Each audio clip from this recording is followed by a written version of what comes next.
Last night, the World Series came to Florida for the first time, but the emotion and drama displayed were very much in the tradition of the Fall Classic.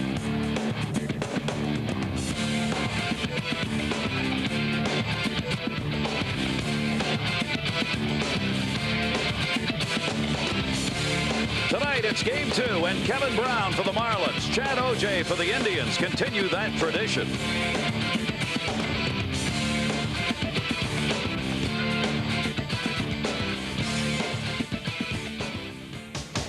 From Players Stadium, Miami, Florida, welcome back. Around the world, our coverage continues of the 1997 World Series. This is Game 2. The Florida Marlins last night coming away with an impressive win here at home in the first World Series game ever to be played in the state of Florida. The Cleveland Indians now must win this game tonight if they're going to even it up to take it back home. And that may not be all that easy. And welcome back, everybody. Gary Thorne along with Ken Singleton as we get set for Game 2. Over 67,000 were here last night. The expectation is we'll have that many and maybe even more on hand here for tonight's game. Kenny, a special moment last night for the baseball fans of Florida to have an opportunity to experience the World Series effects. And as we've talked about, it affects the whole community. It certainly does. People rally behind the Marlins, and the Marlins got the job done in Game 1 by winning it behind Livan Hernandez and some clutch hitting by the ball club, particularly Moises ALOU and Charles Johnson. I think these fans are up for this Game 2 here as they want to see their team go up 2-0. But I think as far as loudness is concerned, when we get to Cleveland, if the fans stay with us throughout this series, you see that the Cleveland fans can make an awful lot of noise. And Cleveland, of course, a long way to go in this series. They asked Chad OGEA to go out and give them a performance tonight.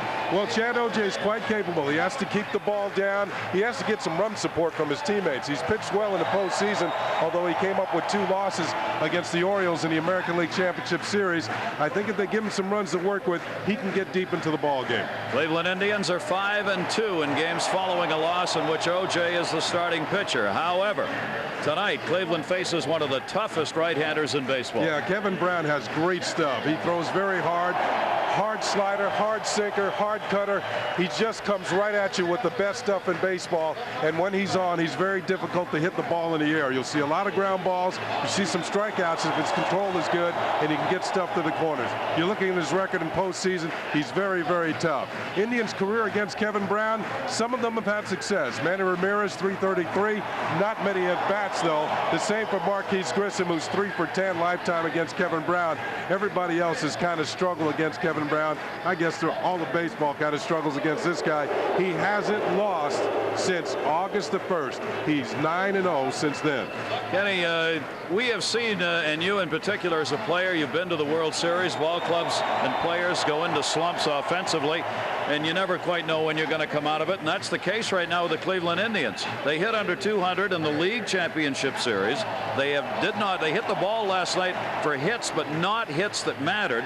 They're just not able to get it done offensively right now. Yeah, that clutch hit, that clutch 2-out hit that scores some runs, really can boost the ball club. They got 11 hits last night, but they left 12 men on base, and that was the key number in the whole ball game. Missed opportunities offensively, but once they fell behind to get back in the ball game against the Marlins bullpen. Marlins bullpen, you have to give them some credit, though. When the men get on base and the traffic was there, they just stopped traffic. The Cleveland Indians didn't move any further than third base. Yeah, Mike Hargrove, do you try and open this up tonight and be more aggressive? You know, that's kind of hard to do with Charles Johnson catching behind the plate. Here's a guy who throws out 44% of the runners that attempt to steal. So it almost takes away a chance to make something happen on the bases when you get men on. Players like Marquise Grissom, who's an effective stolen base guy. The same with Omar VIZQUEL. Omar's having problems getting on base, let alone stealing second. So I think with CJ behind the plate makes it very difficult, as the Marlin fans are well aware of. And if you can't get the likes of VIZQUEL on and you're the Cleveland Indians, you're in trouble because it takes away the running game opportunity that you might have, either to steal a base or hit and run, or just to get somebody on to kind of make the defense think. They're not able to do that at the top of the order right now, and that makes an enormous difference on this Cleveland team. It certainly does, because it sets up the guys behind them. When you have men on base, the pitchers have to throw strikes. Then the big hitters can come through with the big hits and the home runs. I think one thing that Kevin Brown has to be aware of, although he's a ground ball pitcher, if he gets his fastball up, we saw him give up a couple of home runs in a championship series. This Cleveland Indian ball club can take you deep in a hurry. They hit 2 home runs last night, but they were both solo shots and didn't really affect the outcome of the ball game. But they're men on base. You got Matt Williams, Jim Thome, guys like this. They are due to start hitting, and maybe it'll be here tonight in game 2. Well, Jim Thome got a big home run, I think, last night, because Thome had gone 73 at-bats without getting a home run. That is the longest he went all season long. He had the second best home run per plate appearance ratio in the league during the regular season. So if they can start getting the long ball out of some of these guys in the middle, and there is Jim Thome right there, he was smiling a lot more before tonight's game than he was before the ball game yesterday. Maybe he feels he's starting to come out of it. I mentioned that sometimes you can tell when a hitter's starting to get in the groove by the way he makes outs. If he's not striking out and not hitting high pop-ups and weak ground balls, but hitting the ball hard on the line, and he did that earlier in the game when he hit a line drive to Darren Dalton. Later on, he hit a home run to left center field. I think a guy as strong as Thome can hit the ball out of the ballpark anywhere, something that the Marlins are going to have to deal with tonight. If he starts to get hot, here's a guy who drove in over 100 runs in the course of the season, and Indian fans are used to him getting some big hits. They will have to be very patient, however, against the battery made out there on the mound, Kevin Brown, because as David Justice was talking about with Julie, if you're not patient and you start chasing that sinker ball, you're not going to get anything probably at all, and if anything, it's just going to be a weak ground ball out. Another thing that David Justice said, one of the keys as far as facing Kevin Brown is make him get the ball up. We used to have a saying, if the ball starts out low, let it go. If it starts out high, let the bat fly. And I think that's what the Cleveland Indians are going to have to put in play here tonight. Now let's go to the PA announcer in Miami. Passed away as a result of an accident here in South Florida. John's dedication. Big hand for Jimmy Leland here at Pro Player Stadium as he's on his way out, way down there at home plate with the starting lineup. And these fans are ready to rock and roll as they did last night and help their team on to a victory. Mike Hargrove of the Cleveland Indians, his club opening up as Cleveland always seems to do on the road in the World Series. Julie Croteau had an opportunity to talk with Mike about exactly where this ball club is right now. And Julie, what they got to do to win? I talked to him before the game about Kevin Brown, and he said exactly what I thought he was going to say, that Kevin Brown is one of the better pitchers in baseball, period. And that his team is hoping that Kevin will just keep the ball up in the zone, or that his sinker will flatten out. If not, they'll be in for a long night. I asked him about last night. He said he felt his team hit well. They just didn't get the timely hits that they got in the playoffs. Gary? Julie, you had a chance to watch him taking batting practice down there. Sometimes, as Kenny mentioned the other night, you get an inkling of who might be hot. See anything special down there tonight? Yes, I did. Actually, everybody hit the ball pretty well, but Gary Sheffield was a standout. He hit 8 out of 10 BP pitches out of the park. It's not uncommon for Gary to do that, but it's still impressive. Gary? This crowd is ready. It would be incredible if the Florida Marlins could indeed take a 2-0 lead in this series, but their fans have become believers as the first wild card team ever go to the World Series. Comes away with that victory in the ball game last night, and the question is, can they do it 2 nights in a row? Well, that's what we're going to find out here in game 2. The starting lineup brought to you by MasterCard for Mike Hargrove's Cleveland Indians as the Marlins take the field. Bep Roberts leads it off. OMAR VIZQUEL at shortstop. Manny Ramirez in right field. David Justice again making the start in left. Matt Williams will be at third base. Jim Thome at first. Sandy Alomar Jr. doing the catching. Marquise Grissom in center field. And Chad OGEA on the mound. Well, a full house here once again at Pro Player Stadium as the Marlins take on the Cleveland Indians in game 2 and go to their ace right-hander Kevin Brown. Regular season 16-8. As we mentioned earlier, he has not lost since August the 1st. He has 9 decisions in the win column since then, including 2 in the postseason, in which both times he beat the Atlanta Braves, once in game 1, and he closed it out in game 6. What you'll see tonight is a fierce competitor, and you can read the look on his face that he means business. Throws hard. Hard slider, hard cutter, which is a fastball that just moves in on the hands of left-handed hitters, and a boring fastball that moves in on the hands of a right-handed hitter. He doesn't look to me, sitting up here, that he's fun to swing at, whether you're a right-handed or a left-handed hitter. And certainly one of the toughest pitchers in baseball. And if he goes out with his good stuff, he can toss a no-hitter. And the infield expects to be very busy when he's on the mound. Defensively for the Marlins tonight, ALOU, White, and Sheffield, those guys might not be busy in the outfield tonight if Kevin Brown is on. On the other hand, the infielders might have their hands full. Bonilla, Renteria, Counsell. Jeff Conine gets the start at first base. Jimmy Leland, one of his best defenders in the infield because of all the ground balls. Charles Johnson behind the plate, and Kevin Brown on the mound. With Charles Johnson behind the plate tonight and Kevin Brown with that hard sinking stuff, as we like to call it, HSS, he can put his catcher under a lot of pressure.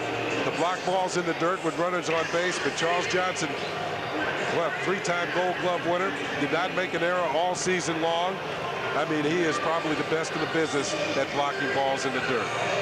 Cleveland Indians in their 5th World Series, 6-game road losing streak in World Series history dating back to 1948. They've always had to open on the road when they've been in the World Series and never won one. Dale Ford will be at the plate. Joe West, Greg Kosk, Randy Myers, Ken Kaiser, and Ed Montague are working the bases, and we are ready to go. Game 2 is underway. Kevin Brown's pitch is a strike taken by Biff Roberts. Roberts had a 2 for 4 in the ball game last night as he came away with a couple of doubles and scored the first run of the ball game in the first inning. Fouls that one back, and quickly Kevin Brown ahead on the count, 2 strikes. And you mentioned quickly, he will work in a hurry. Biff Roberts had a couple of hits last night, almost had 3. A nice play by Livanna Hernandez robbed him of a hit. Kevin Brown, who can strike people out during the regular season, tied for 5th with strikeouts in the league. And he jammed him that time, and it's fouled off. The Indians know they need to get some base runners on and generate the kind of offensive game that they like to play, as opposed to the Marlins' defensive style that they've used here in this postseries. Like Hargrove, though, you can know that, but to get it done is another story against the Kevin Brown. Again, fouled back by Roberts. I like to classify Biff Roberts as an everyday utility player. He can play just about anywhere in the infield with the exception of first base and all 3 outfield positions. When he comes to the park, he knows he's going to be playing. He just does not know where. And that's a guy who has won 4 Gold Gloves at second base, who can't find a job. And sometimes, as Kenny says, has to go to the outfield. A Gold Glove player getting moved around. But you want him in the lineup where he can do the most for you. Struck him out.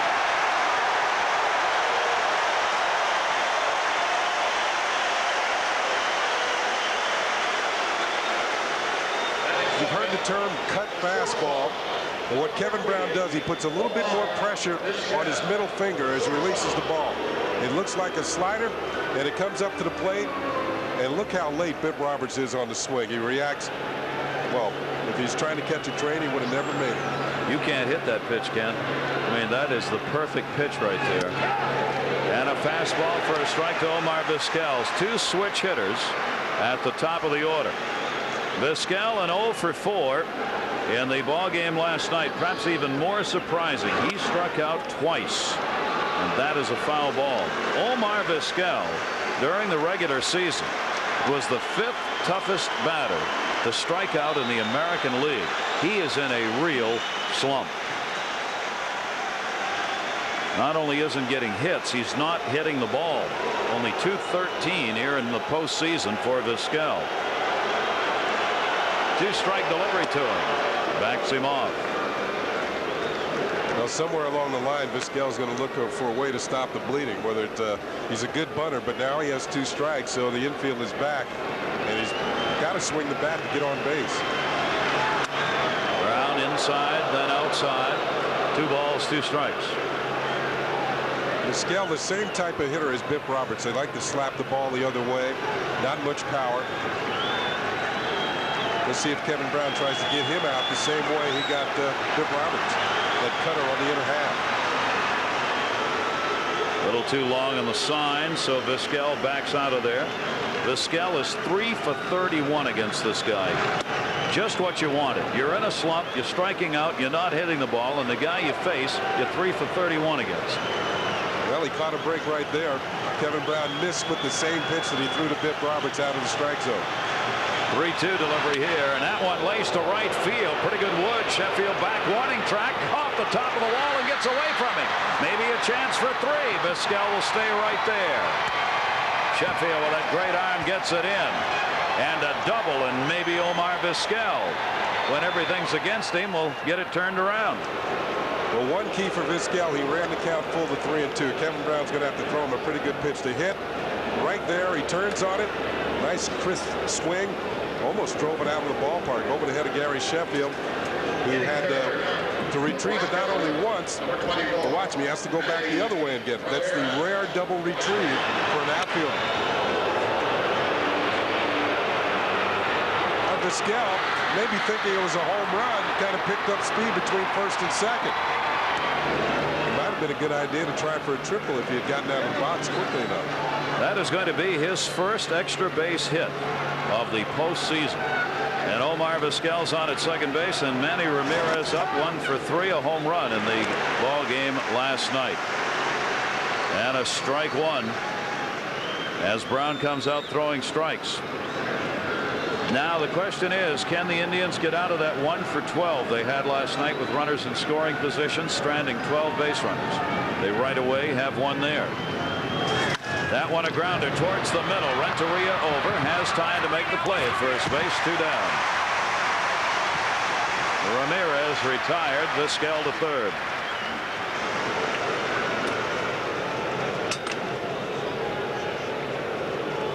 Of course, the Indians would like to make him get the ball up so they can hit the ball hard. You see that ball sink back through the middle, and of course Renteria is going to suck it up and throw him out. And even though Ramirez makes it out here, the way the Indians been struggling with runners in scoring position and 2 outs, a big 2-out hit like Justice gave them last night, it got them started, but they couldn't follow up on it.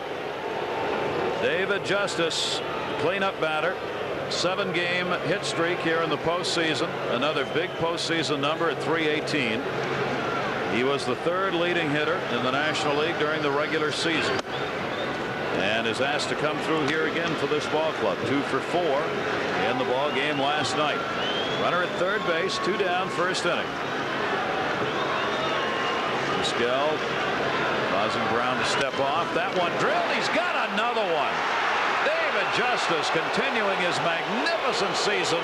VIZQUEL scores, and as the Indians did last night, they get a run in the first inning and take a 1-0 lead, and David Justice the RBI both evenings. Well, he provides the lead run again tonight, and the location is up. Kevin Brown about thigh high, and you can't throw that to David Justice. About where the pitch was last night when he singled. They put the Indians ahead. Here's another look at it. The target is kind of in, but the pitch kind of sails towards the middle of the plate, and that is a danger zone for any pitcher to David Justice. Justice on at first, 2 down. Matt Williams up. For Justice, his 31st career postseason run batted in, and he has picked up 4 postseason RBIs now this year. Matt Williams, 1 for 5 last night. He too has struggled here in the postseason, batting only .222 for Williams, and he's down on the count, 2 strikes. Williams, like Justice, received the Silver Slugger Award, and that is a silver bat that you're awarded for the top production offensively at your position. So Matt Williams, the top producer at third base in the American League, and David Justice the same in the outfield.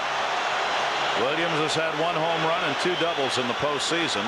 Justice running, throw down by Johnson, and he is out.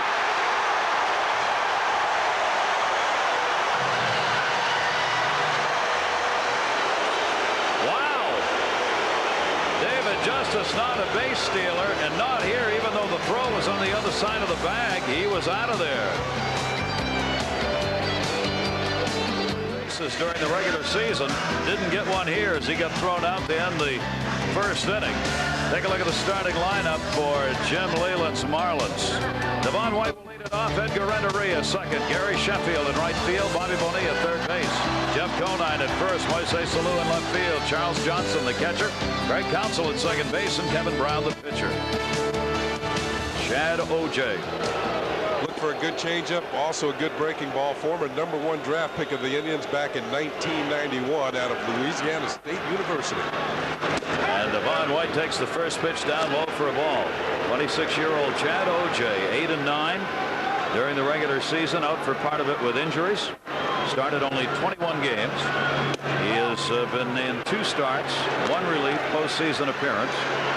He's been very tough. The opposition here this postseason is hitting only .209 off him. And Devon White's hitting even lower than that. Swung on and missed. Nasty pitch. Chad OGEA had a type of a season where he was quite predictable. He had a stretch for a while where he didn't lose a game between May the 8th and June the 3rd. He was red hot. Strike 3 called on the inside corner by Dale Ford. And OGEA's got a K. I didn't need the guys behind him on this particular pitch as he struck out Devon White, but here they are, Justice, Grissom, and Ramirez in the outfield. Indians have a very solid defensive ball club, maybe with the exception of Ramirez and Wright. VIZQUEL at short. He's played 31 postseason games. He has never made an error. That's the longest streak in postseason history.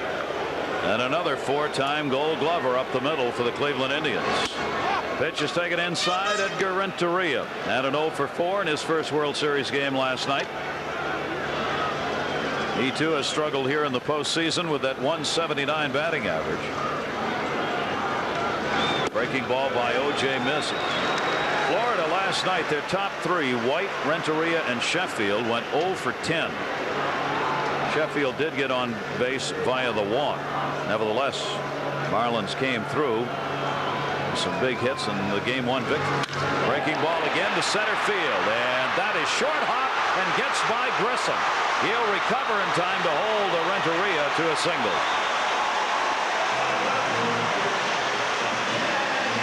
Yeah, Grissom in center field, another 4-time Gold Glover. Won a few with the Montreal Expos, then moved on to Atlanta, won a few more, and now over here with Cleveland. He gets just enough of his ball to prevent disaster. Right off the heel of his glove, he's able to recover. This ball gets by him cleanly. Renteria's at third base. There's nobody behind him. Marquise Grissom slowing that down, so Renteria had to hold at first base. So the Marlins, man at first, one away, and Gary Sheffield. And Sheffield takes a strike on the inside corner. He's having a great postseason. .321 in this postseason for Gary Sheffield, better than his numbers overall on the season. The one thing that hasn't changed, the walks continue to pile up for Gary Sheffield. 0-1 delivery by OGEA's up high, 1-1. Well, Sheffield's the type of hitter that gets a lot of respect around the National League, and it's kind of poured over to the American League. And the Indians last night walked him a couple of times. I think when the pitchers fall behind them, they're afraid to come anywhere near the middle of the plate. He's got a very quick bat. He's walked in all 10 postseason games, tying the all-time postseason record of walks in 10 consecutive games. Gene Tennis set it back in '73-74. Gary Sheffield has equaled that, and if he can get a walk in tonight's game, he'll hold that record for walks in 11 consecutive postseason games. Keeping an eye over there on Renteria, who can steal a base. OGEA has bad knees. They've affected his ability to make good throws to first. He doesn't have a quick turn. Sheffield fouls it off, 1-2. There was a quick turn. Pulled the ball foul. And that's what we're talking about, the quick bat of Gary Sheffield.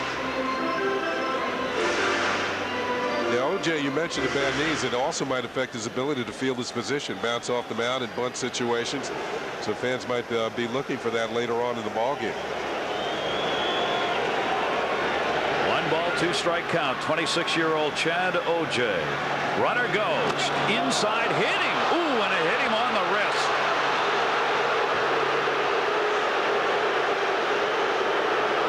And that hit him hard. could be a major moment in this World Series.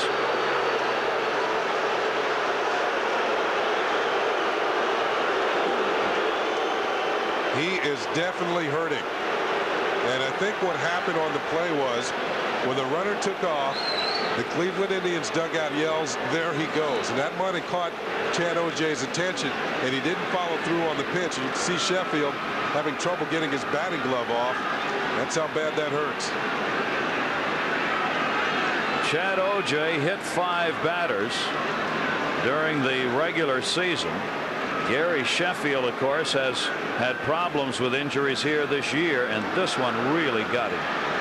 Well, that was right on the bone part of the wrist, and there's a lot of small bones in that area. The fans are they're chanting Gary, trying to encourage him to stay into the game. Let's look at this regular speed. Chad OGEA. Runner goes. Oh, that hurt all the way up here. I mean, that really hurt. Only hit a couple of times during the regular season with Sheffield. Jimmy Leland, of course, is going to take as much time as needed here. He wants him in the game. That's assistant trainer Kevin Rand, who's out there attending to Gary Sheffield, and the chance of the fans get him to first base after being hit by the pitch. We'll have to see if it gets him to stay into the ball game. So Sheffield is on. He'll try it here. Renteria goes down to second base. Sheffield on at first. Question as this game goes along will be his ability to hold the bat. Bobby Bonilla, a 1-0 lead for Cleveland, but the Marlins threatening here in the bottom half of the first inning. Bonilla had a big night last night as he went 2 for 3. Now 316 in this postseason. He has faced Chad OGEA before, is 1 for 8 off him lifetime. Bonilla with a big cut, the switch hitter. Strike 1. Bonilla, a good low fastball hitter. That fastball was located up in the zone. I think one of the problems Bonilla might have with OGEA is that OGEA has a good changeup. And Bonilla likes the ball down. The changeup will fade down and away from it. Bonilla's had a great home postseason, hitting .476 here in this park, going 10 for 21 with a home run here at home in the postseason this year. Big chance here and a big moment for OGEA in the first inning. Well, one thing to remember that the Marlins posted the best home record in the major leagues this year. They won 52 of 81 games at home. And they are 5-1 at home in the postseason. OGEA to Bonilla. Fastball misses away. Kenny, we were talking about that this afternoon. We had the numbers run on home and road records for these Marlins. Their batting average here in the postseason is .230 at home and .221 on the road. Not much difference. The big difference, as it was during the regular season, their pitching is much tougher at home. Runners go on a 1-2 pitch with 1 down. Fly to center. Marquise Grissom's under this one, and the runners go back. 2 down. Well, both managers being aggressive here in the first inning. David Justice thrown out stealing to end the top of the first, and Jimmy Leland, well, possibly trying to stay out of the double play, open up a hole in the infield when the infielders have to cover the bases when the runners go. But he doesn't get what he wants because Bobby Bonilla pops up a changeup in the short center field for the out. Yeah, he looked up. He knew when it came down he was going to be out. So Jeff Conine gets the opportunity with 2 away. 1 for 2 after coming into the ball game early last night at first base. He makes the start tonight, and he drills out the center fielder base hit. Grissom over to get it. Renteria will score. This game's tied at 1.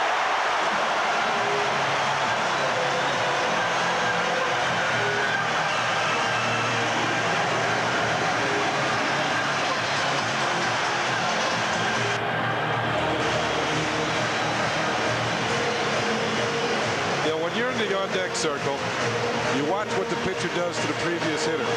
OGEA started Bonilla out with a fastball. Conine sitting there watches it. Well, maybe he'll do the same thing to me. He got the pitch, he gets the hit, and the Marlins have tied the ball game. Third postseason RBI for the original Marlin, Jeff Conine. And they come right back and tie this game up in the first inning. Still runners at first and second now. Sheffield had a stop at second base. 2 down. And OGEA will face MOISES ALOU.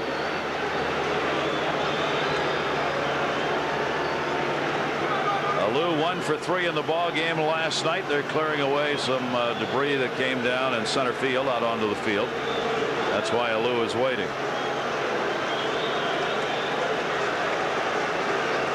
First home run postseason last night in the World Series. 3-run shot. He's got 2 on here with 2 away. Breaking ball, maybe number 2, way back in left field, looking up, and it's in the yard. David Justice with a hand on the wall as ALOU just missed getting his second 3-run homer in the World Series, but he did miss a little bit underneath. The run, a couple of hits, and 2 left on.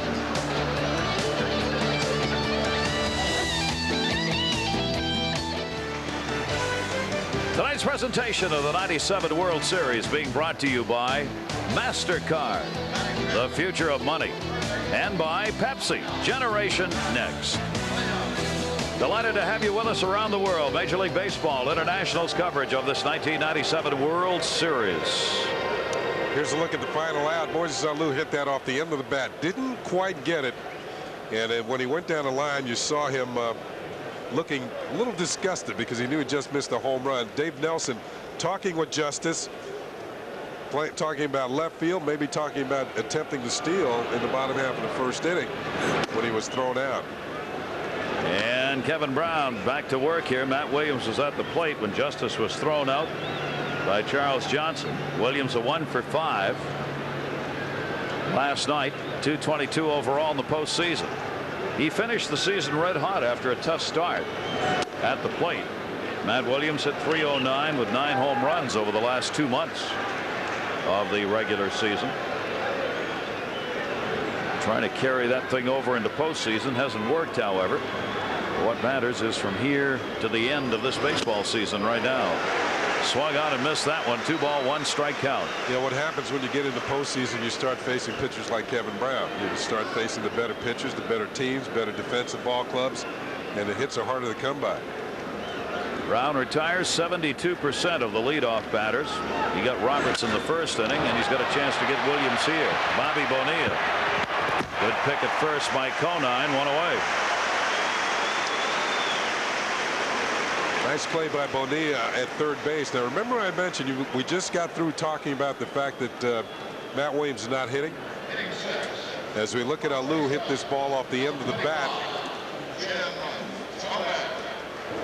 and didn't quite get it. He thought it might have had a chance, had to have a better wind to left field to get this one out of the ballpark, but he didn't quite get it. Had a good swing, but was a little too early with the business end of the bat. Kevin Brown back to work. Base hit out of the reach around a rear by Jim Thome. There's the man we were talking about, who is hitting the ball hard now, including the home run he got last night when he went 1 for 5, and he's on. So that's 2 hard hit balls here in the second inning. Thome starting to go the other way. When you're struggling, look to hit the ball through the middle, take what the pitcher gives you. Solid line drive base hit for Thome. He's hit the ball hard 3 times in the opening 2 games of this series. Dave Nelson, the first base coach, talking to Jim Thome. With 1 away, he's on at first. And Sally, ooh. I don't think so. Just call him Alomar. And he takes the pitch down low for a ball. Andy Alomar Jr. up there. Alomar went 1 for 5 last night. 208 in the postseason. He too has faced Kevin Brown number of times. 8 hits and 30 at bats off Brown. 1-1 ball game. Brown's on the inside corner with that one. Ballpark very friendly for left-handed hitters, not so much for the right-handed hitters who care to pull the ball. Straightaway center field, very deep. 434. If you ever try and hit a home run in Detroit, you're going to have to go 6 extra feet to center field. Grounded towards third. Bonilla down. He got 1. Counsell relay throw. They turn 2. Around the horn. Double play. Pitcher's best friend. No run. runs, 1 hit, and nobody left on base. Bonilla to Counsell to CONINE. Inning over. It remains 1-1. 23,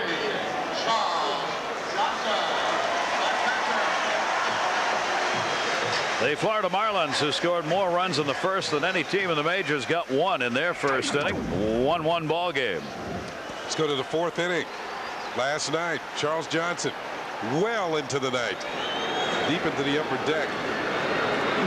It was 491 feet up there. Monster shot in that back-to-back home run situation he had last night with MOISES ALOU. Chad OGEA works to him here. Bottom third of the order. Johnson, Counsell, and Brown due up in the 2nd inning. OGEA misses inside. Chad OGEA already has gotten more run support in this postseason in 1 inning than he's had in the other starts from the Cleveland Indians, as they got a run for him. He's not pitched that badly. In fact, very well in postseason. But 0-2 is his number in 2 league championship starts, giving up just 5 earned runs in 14 innings.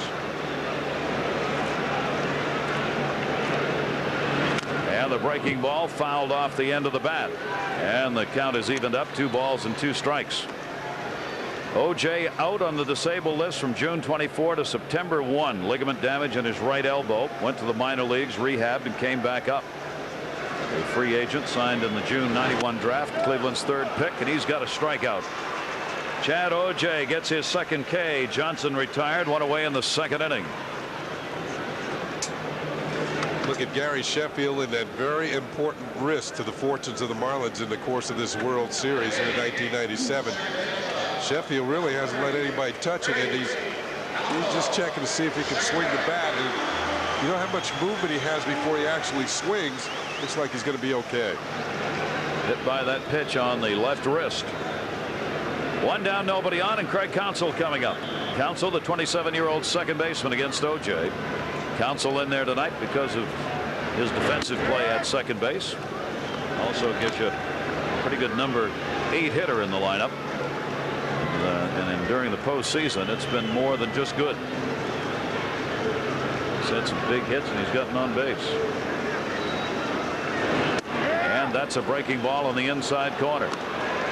OGEA showing some excellent control to the first 2 hitters, spotting his fastball to the corners on both sides of the plate, which is very important because it keeps the hitters off balance. If you keep going to the same area, eventually they're going to catch up with you. And that one popped up shallow center field. Roberts backs up and puts that one away, and Counsell's retired. There are 2 down. Good pitch by OGEA. The previous pitch had been on the inner half for a strike. Next one outside. All Counsell can do is pop it up. Now remember, the previous pitch had been over the inside corner, so that is in the back of the mind of the hitter. Makes it more difficult. See, kind of a weak swing, a reaching type swing, and an easy pop up to the second baseman. OGEA now with 2 away, and Kevin Brown, the pitcher, coming up, and he fouls the first pitch back. Designated hitter rule will be going into effect in Game 3 in the American League ballpark. Games 3, 4, and 5. There will be a designated hitter. Games played in the National League ballparks. There's no designated hitter, so the pitchers get to go up.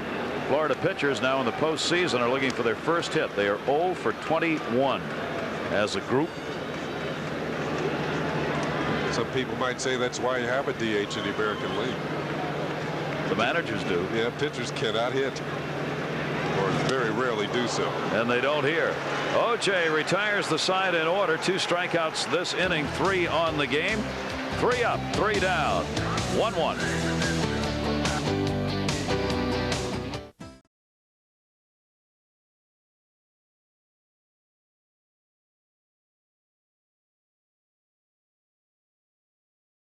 Two tied up 1 apiece, and if you'd like to keep up with the latest World Series news and updates, including all the baseball information you can handle, here's the way to get it. MLB at Bat, Major League Baseball's website.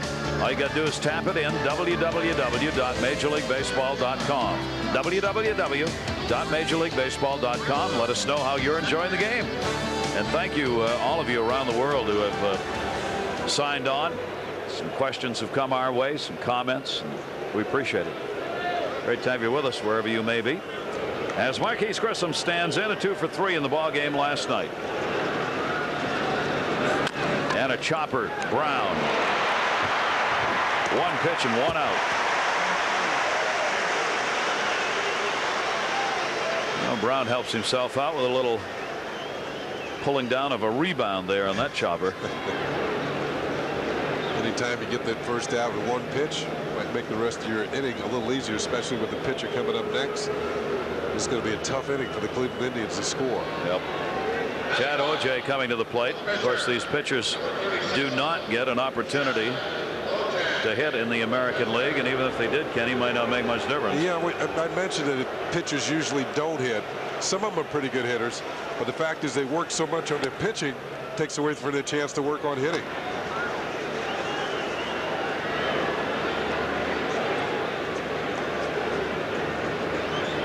OGEA with 1 away, nobody on. We were talking about our website, and people have asked some questions. We'll handle a few of those as we get a chance. Esme Hamilton in New Zealand wanted to know, why do the Marlins pitchers wear number 32 on their caps, Kenny? Well, that is in honor of their fallen comrade, Alex Fernandez, who had to leave in a championship series with a torn rotator cuff, which is the toughest injury for a pitcher. It's a shoulder injury, and it usually takes at least a year, maybe more, to recover from after surgery.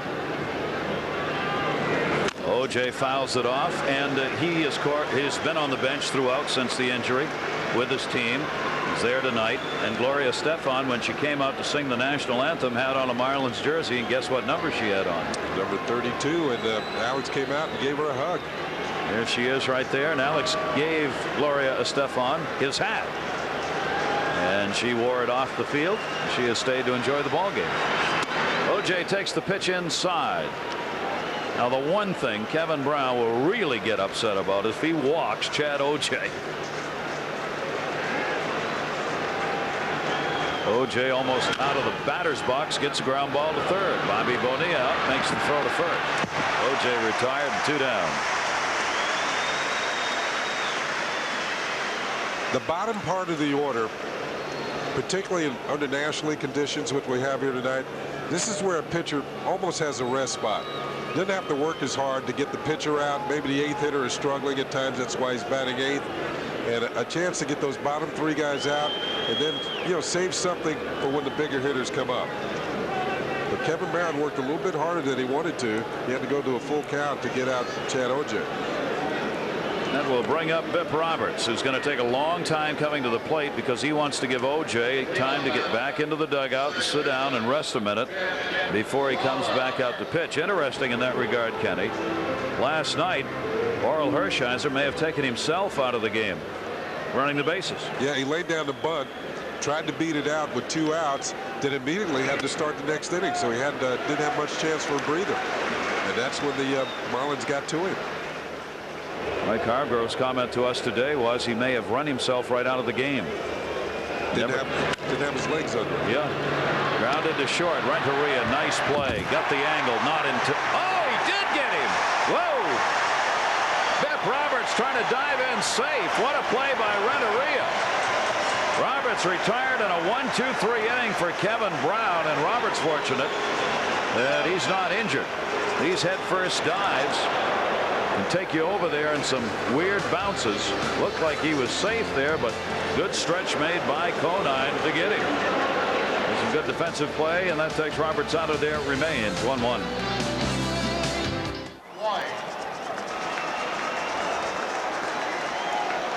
Here's a look at Bip Roberts. Joe West, the first base umpire, made that call at the end of the top half of the third inning. Bip Roberts down the line, and watch him dive at the very end. Now, there is said that if you run through the bag, you can get there more quickly. And I agree with it. Because that dive, it takes a while to hit the ground and reach down for the base. Your foot is already down there. What are you diving for? And a bad dive. Oh, yeah. He dove very late. His midsection was over the bag, not his hands reaching out to touch it.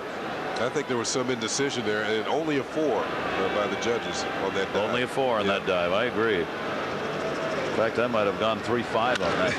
Devon White to first base. Jim Thome will take it to the bag himself, and White Now 0 for 2. He had struck out his first time up.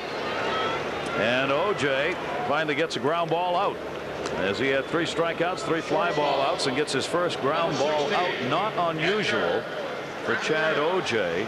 And in this yard, if he can keep the ball in the air in the middle of it and towards the center field area, he'll be all right. It's only when balls are hit down the lines here that you run into trouble. And towards that scoreboard that you're seeing in left center field, anything towards center and right, he might come out okay. That one down to third. That's a fair ball right over the bag. Renteria. He's on his way to second base. David Justice in the corner. It rattles around, and a double for Renteria, who's 2 for 2. Well, that will get the crowd started here. Renteria picking on the very first pitch. Sometimes you go up there with a pitch in mind, and the pitcher throws it, and you're ready for it. Drills it into the corner. You can see Matt Williams at third. It's almost right over the corner of the bag. No chance for Matt Williams. It's an easy double for Renteria. Nice little rocket down the line. His second extra base hit of the postseason. Both of them have been doubles. So Renteria's on at second base. Hit number 3 off Chad OJ. Renteria has very good speed. Now the question is, how will Gary Sheffield do at the plate after being hit by a pitch on that left wrist in his first at bat against OJ? Well, number 1, he's mad. So he's looking for something to hit hard and far if he can. Best way of retribution for a hitter.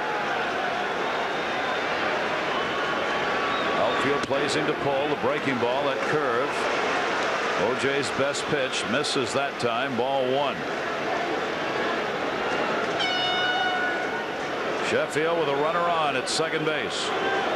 Chance to put his team on top here. He's picked up 2 postseason RBIs so far. That one a bouncer misses, or was in there, sorry. 1 ball, 1 strike. Dale Ford with kind of a indifferent call on that. Here's your matchup.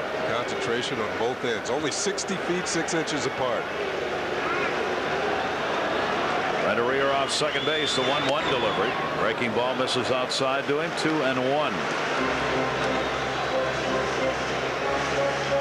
OJ trying for his first win here in the postseason. Oppositions hit only 209 against him in the postseason appearances. 19 innings. But he had work coming into this game and this postseason. But an 0-2 record to show for it. 2-1 delivery. That's outside and low. 3-1 on Sheffield.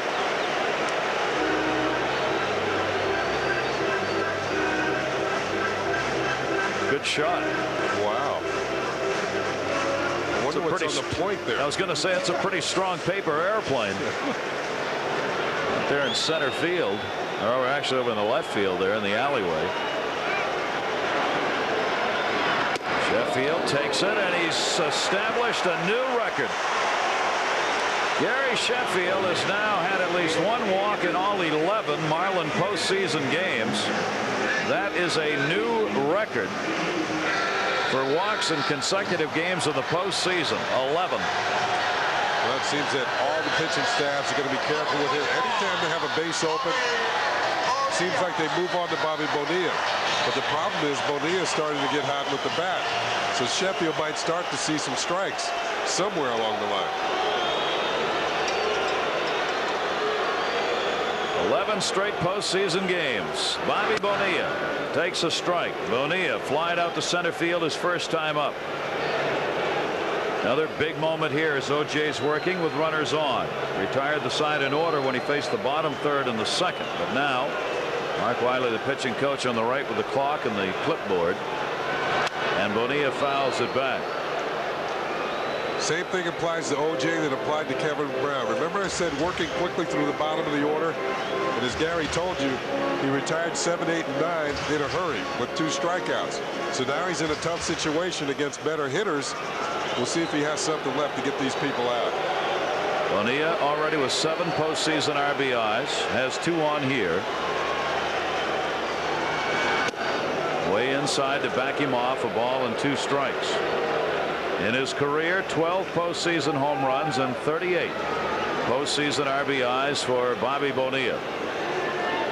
One of the acquisitions made by the Marlins for the very purpose of getting to the World Series, reunited with Jimmy Leland, his manager, when they played in Pittsburgh. 1-2 count, one away. Bonilla, the off-speed pitch, again had to reach and pops it up left field side. Justice cruises over and puts it away, and that's twice that changeup has gotten Bobby Bonilla.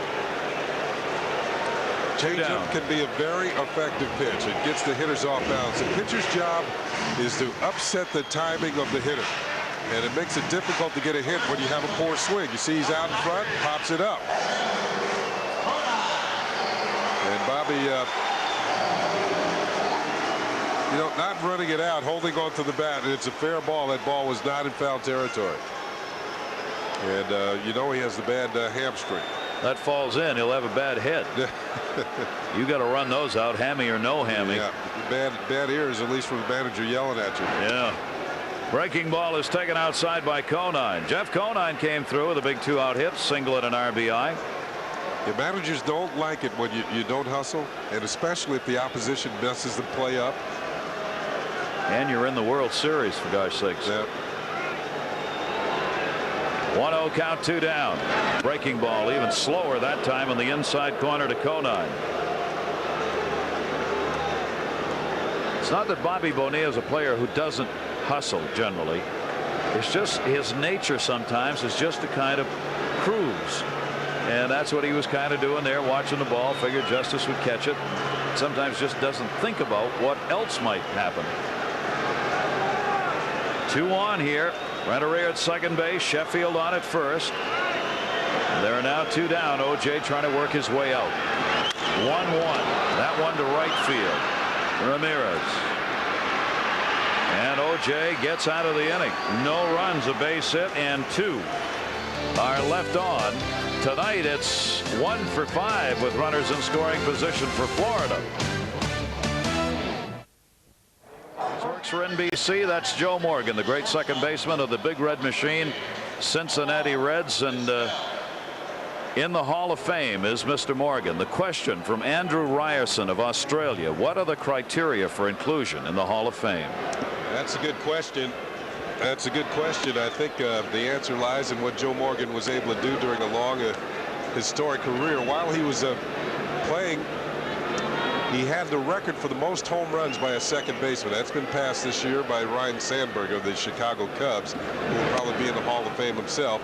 Joe Morgan was also a 2-time MVP with the Big Red Machine, the Cincinnati Reds, who won back-to-back World Series in the mid-70s. And it usually goes to players who not only good offensively, good defensively. Joe Morgan stole an awful lot of bases, was a leader of that ball club. And there are other players on that team that people feel should be in the Hall of Fame. One of them works for the Marlins, Tony Perez, and a lot of people think that Pete Rose should be in. Certainly by his numbers, maybe not his deeds off the field, which have kept him out.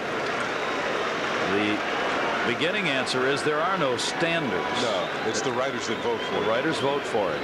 You just got to be good enough. Kevin Brown coming back here after falling behind 3-0 on VIZQUEL and a 3-2 count. Joe Morgan joining us at the All-Star game this year right here on our international broadcast. In fact, fouled off, and that one hurt. VIZQUEL down. He fouled it off his leg or foot. And we'll take a little dirt time. You know, while he's down there being attended by the trainer, one more thing about, if you're a good player, very good players do not make the Hall of Fame. As we look at this, and that's a solid shot off the ankle. You have to be a great player, I feel. Joe Morgan was a great player. And Joe took a lot of abuse from other players because he was diminutive. He was a small player, but he had a lot of dynamite in that package. And I think that's one reason why Joe Morgan got to the Hall of Fame. Also, it helps if you're a marginal Hall of Famer to get along with the writers. There's some guys who've been, maybe I felt should have been in the Hall of Fame, don't get in there because they never talk to the writers. Then there's guys like Steve Carlton and possibly Eddie Murray in the future. Certainly Eddie's going to the Hall of Fame. Just didn't care about the writers at all, didn't talk to them, but their numbers alone will get them in the Hall of Fame. If they aren't put into the Hall of Fame, it's the writers' fault, not theirs. Yep. The Baseball Writers of America, the group that votes on that yearly. VIZQUEL trying to walk this off now. The leadoff batter here in the 4th inning, who had a double his first time up. Fouled that right straight down onto that ankle. And you cringe when you see a hitter do that, because that's why many of them wear guards. Shin guards, ankle guards, to protect that very sort of thing. Tough to get back in the box here now. 3rd, 3-2 count for Brown, and look at that, a base hit up the middle. Credit VIZQUEL.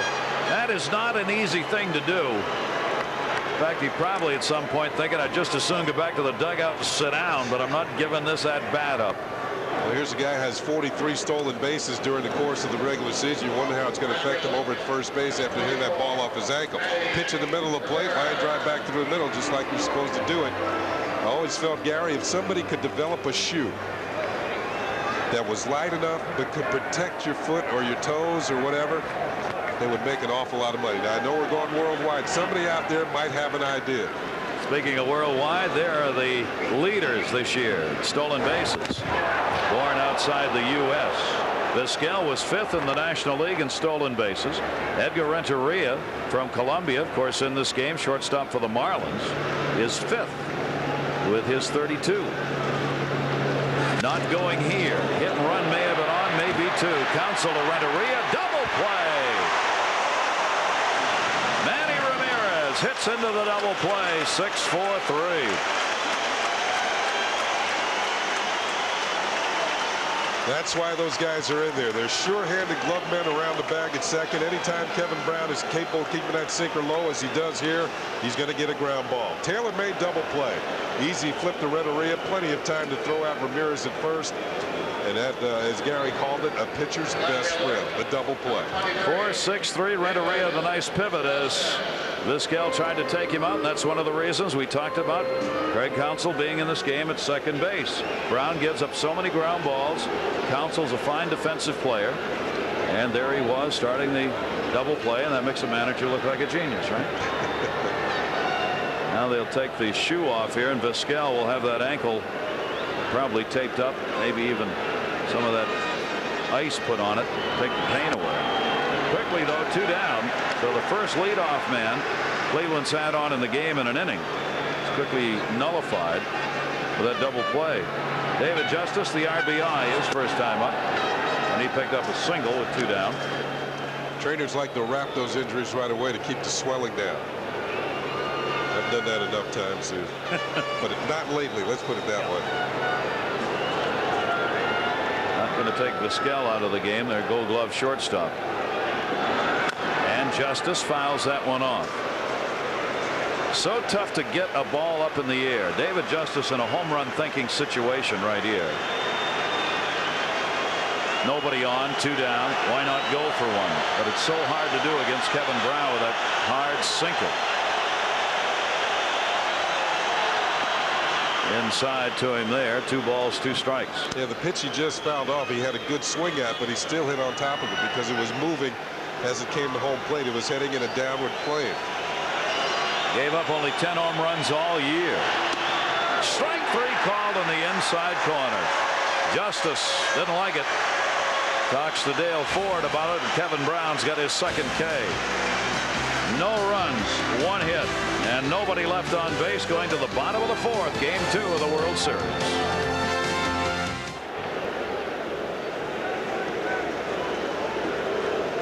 '93rd World Series.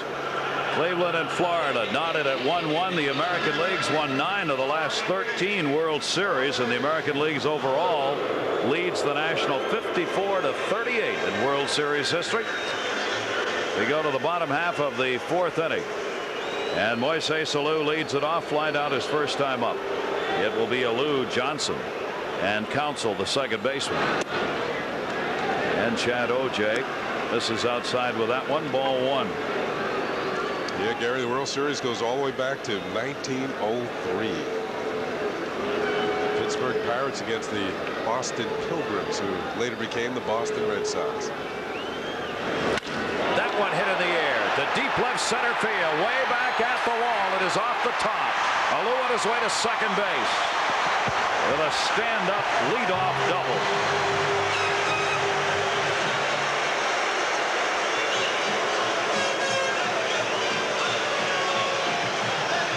it appears that Moises ALOU is starting to find the range. Had a home run last night.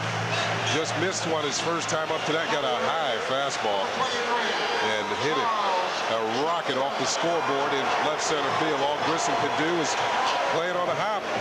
Grissom and ALOU were teammates at one time with the Montreal Expos. You go around to a lot of good teams in baseball, you'll find former Expos, and they're still outstanding ball players. Third postseason double. That is the fourth hit now for the Marlins. Charles Johnson will try and bring him home. Blocked by Alomar at the plate. And Moises ALOU stays at second base. Each team now with 4 hits in the game. 1-4-0 for each of them. Sandy Alomar getting rid of that mask in a hurry.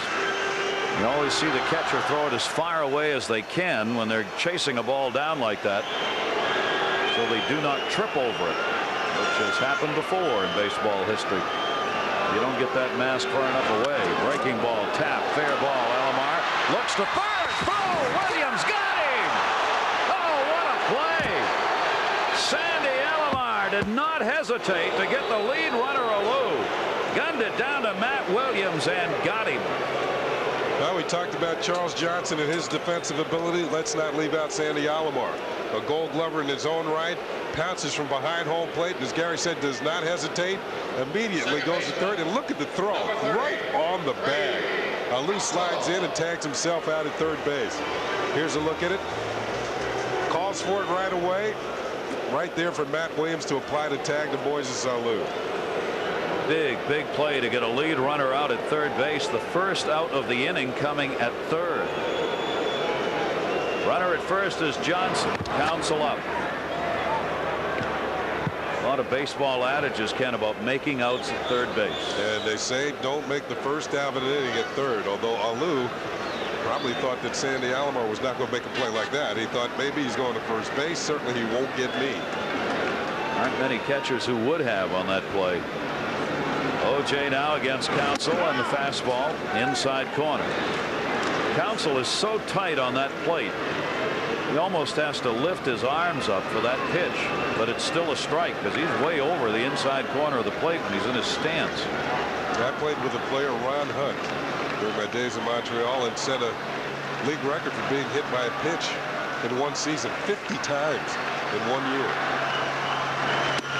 You got to want that for your team. They used to stand so close to the plate. They used to say when the next hitter came up, Hunt's shadow was still there.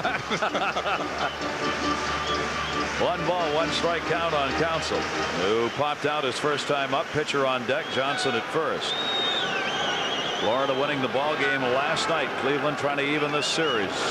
7-4. The Marlins win yesterday in a pitch out, as they thought Johnson might be running. Had no stolen bases for the whole year. That would have been a first. A pitch out is designed to catch a runner easily, make it easier for the catcher to throw the ball to second base. And that decision is made by the bench. You saw Alomar looking over to the bench. That might have been a missed sign. Yeah, the bench will decide when they want the pitcher to throw over to first base. Mike Hargrove, the Cleveland manager, with the signs. And when they want a pitch out call. Hard to believe they really wanted one there. 1 down, 2-1 count. Inside the Counsell, and it's 3 balls and 1 strike. You saw the wiggle of the fingers by Sandy Alomar Jr. That was the changeup. Now he's looking for either a sign for a pitch out or relay to the pitcher to throw to first, or just call the pitch itself. Looks like another changeup. 3-1 count here with 1 away. The pitcher, remember, is on deck.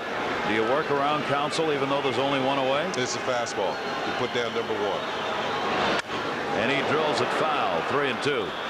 Now the signs change once a runner gets to second base, because he can see the signs from second. While Charles Johnson's at first or at third, you won't be able to see the signs. So the signs are pretty simple. The other thing we should tell you, Because even though Mike Hargrove's going through those signs doesn't mean he's the one actually giving them. Yeah, that's true. You never know for sure. Runner goes 3-2 right field. Ramirez coming in. Roberts out. But Roberts wants it and puts it away. So Counsell retired on the pop out. And there are 2 down here with a runner on at first base. Want to remind you, we'll be bringing you all of this 1997 World Series, the action between the Marlins, the first wild card team to make it, and the Cleveland Indians, the winners of the Central Division in the American League. The series shifts to Cleveland Tuesday, 8 o'clock. The Marlins, Al Leiter, Cleveland's Charles Nagy, the scheduled starters. We'll be there to bring it to you. Our around the world coverage here. Now Brown up, 2 down, runner on at first base still. I was talking about that first World Series in 1903 for fans who are wondering. It was a best-of-9 series in those days, and the Boston Pilgrims of the upstart American League beat the favorites, the Pittsburgh Pirates. The junior circuit, as it came to be called. Exactly right. Now the next year there was no World Series because the winners of the National League, the New York Giants, their owner, John T. Brush, did not want to play the American League. He says they're inferior to us. We don't want to play, and hence the term brush off. Very, very good. I read a lot. Very impressive. That's good. Yeah. 2 ball 1 strike count on Kevin Brown, the opposing pitcher. The National League did not want to give recognition to the American League by playing them in order to make them a stronger competitor against them. Exactly right, because some players would move over there and bidding for the money. Kevin Brown 2-2. And up until 1994, that was the only year that there was not a World Series. Then came the labor dispute.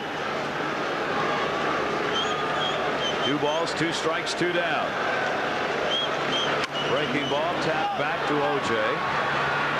Guns it over to first base. Brown's retired. He's 0 for 2 despite a leadoff double by ALOU. They do not score. Florida's now 1 for 8 with runners in scoring position. The big play getting ALOU at third. He was out of there.